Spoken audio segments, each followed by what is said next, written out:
Andrew Yang may well be the most feminist candidate running for the 2020 Democratic presidential nomination, although it might not be obvious at first glance.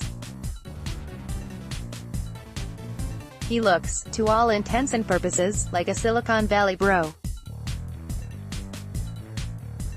He's smart, he's from the East Coast, he went to an Ivy League school, and he likes to use statistics, lots of them. Before he began his campaign, he worked as, to use his term, a serial entrepreneur, and he promises that, if elected, he will be the first president to use PowerPoint in his State of the Union address. In short, he is a nerd, and proud of it. His supporters, the Yang Gang, wear baseball hats emblazoned with the acronym MATH, Make America Think Harder. Yang is an underdog in the Democratic primaries, having only just scraped through to the third debate on September 12. He knows it, too. If you're here today, he said in a New Hampshire stump speech, it's because you've heard something like this: there's an Asian man running for president who wants to give everyone $1,000 a month. And he does. Yang's signature policy is what he calls the Freedom Dividend, a form of Universal Basic Income, UBI. He proposes offering every American citizen between the ages of 18 and 64 a check for $1,000 every month, no strings attached. This is because Yang is among those who believe that a third of working Americans are likely to lose their jobs to automation over the coming decades. Truck drivers are in imminent danger of losing their livelihoods to self-driving vehicles, and many other workers are at risk, not only people in low-skill jobs, but also surgeons and legal secretaries whose roles could soon be partially or fully automated. Yang insists that America is on the brink of a devastating surge in unemployment that will damage families and communities, and likely lead to civil unrest. And the Freedom Dividend is, he believes, the answer to this impending crisis. He is not alone in this belief. Unusually, UBI is an idea that receives support from people at every point on the political spectrum. Martin Luther King, Richard Nixon, Barack Obama, and Charles Murray have been among its proponents. It offers several advantages as a response to mass unemployment.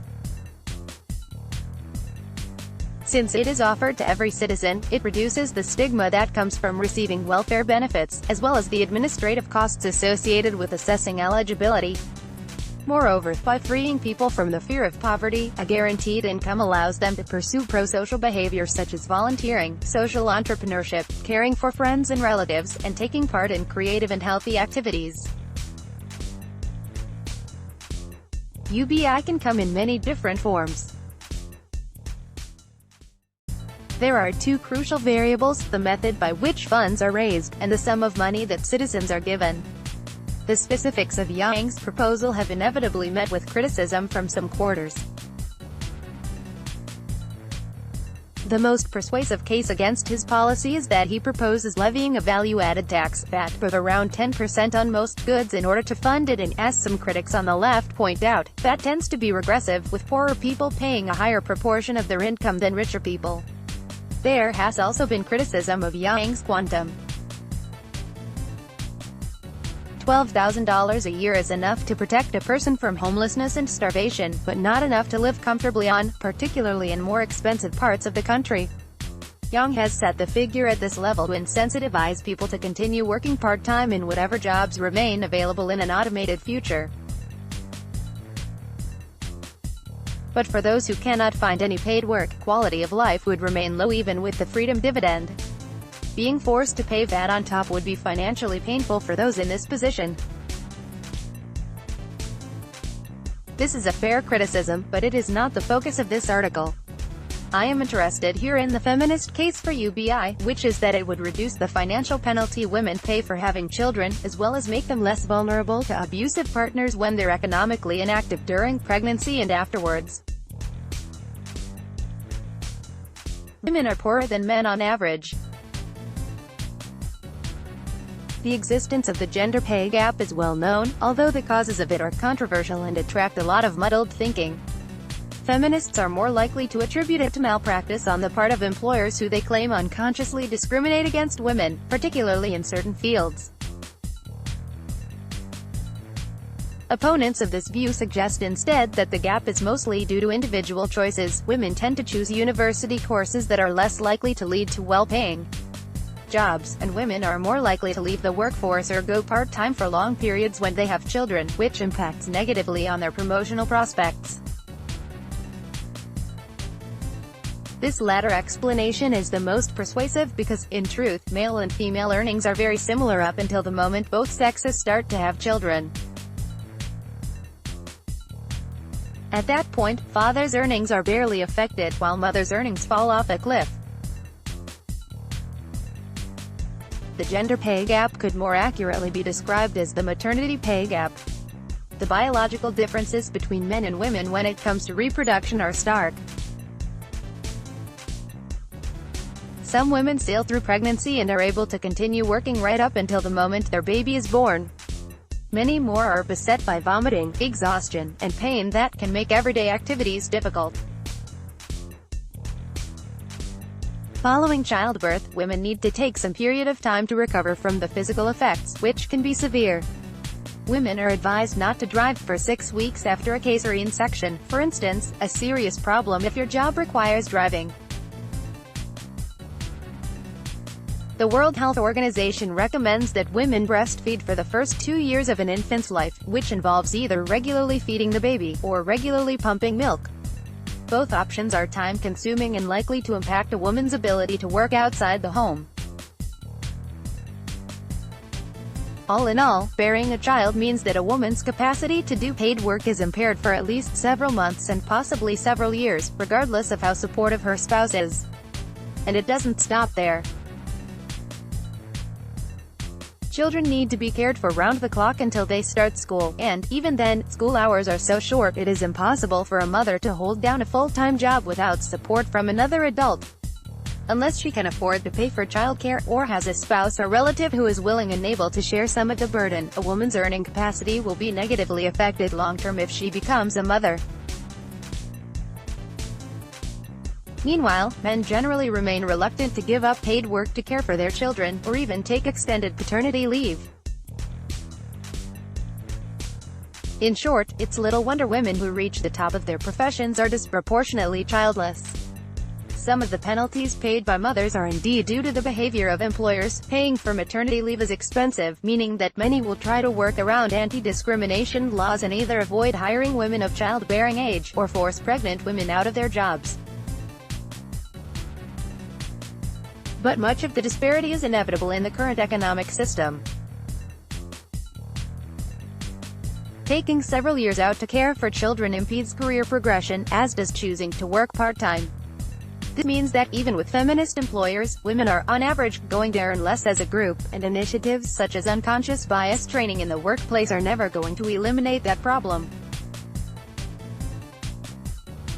But having children is a choice and individuals must be prepared to suffer the consequences, right?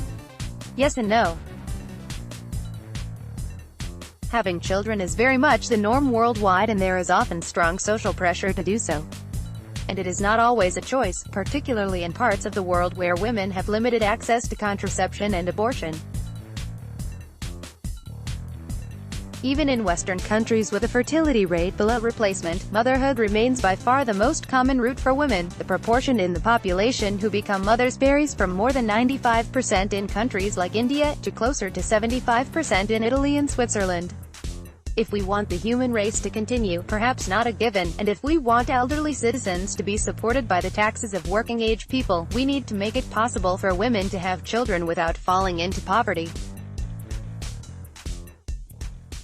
Responding to the gender pay gap with a shrug and a dismissive reference to individual choice neglects the fact that women are currently penalized economically for making the decision to reproduce, a decision from which society as a whole benefits.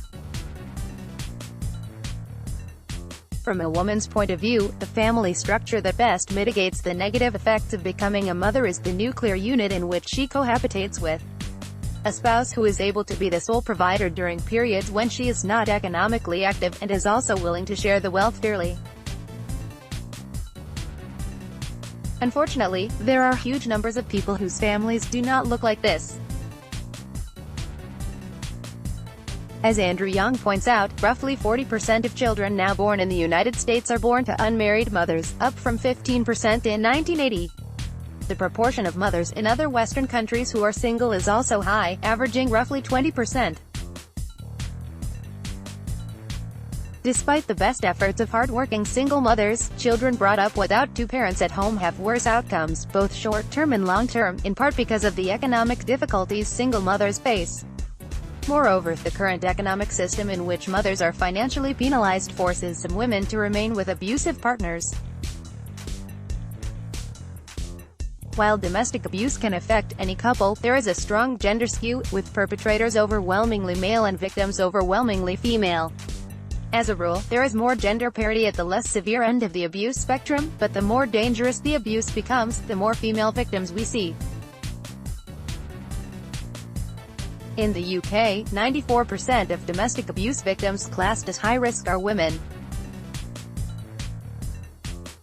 Similar trends are evident in the United States, Canada, and Australia. Pregnancy is well known to be an aggravating factor in abuse, with violent assaults often beginning while a woman is pregnant and continuing thereafter. It is harder for victims to leave their abusers when they are financially dependent on them. A UBI system would do far more than any other policy proposed by the current set of Democratic candidates to reduce the vulnerability of such women.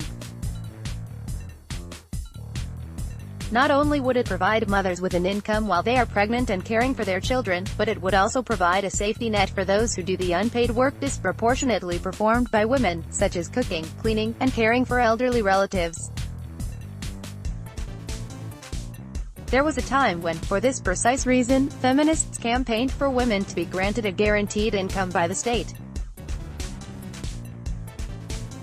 The International Wages for Housework campaign, founded by Italian feminists in the 1970s, applied a Marxist analysis to the issue of women's labor in the home.